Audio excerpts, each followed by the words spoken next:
Panginoon, maraming salamat sa laging pag-alalay sa amin at laging pagtulong sa amin. We really appreciate all these things sa aming mga buhay. Po Panginoon, alam po namin na lagi po kayo nakabantay sa amin, na lagi po kayong handang magbigay ng suporta sa amin sa lahat ito. Aaminin po namin sa inyo, Panginoon, na hanggang ngayon po ay kailangan namin ng tulong nyo, na sa panahon ngayon, piling po namin na mas bumigat ang mga problema dumarating sa aming mga buhay.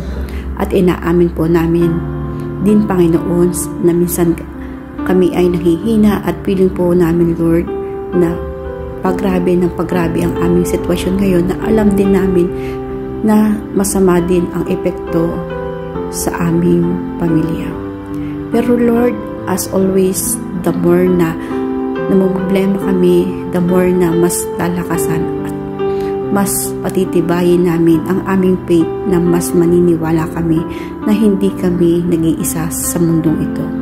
Dahil nagawa nyo nang baguhin ang sitwasyon namin dati, alam po namin na mangyayari po ulit yun.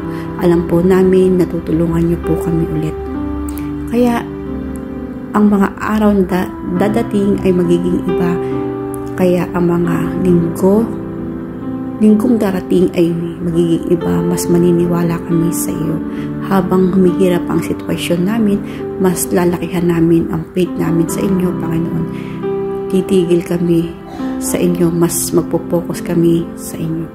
Dahil parang lumalaki ang problema kung dito kami nakatingin, kung dito kami nakapokus, mas natatakot kami, mas nag-aalala kami.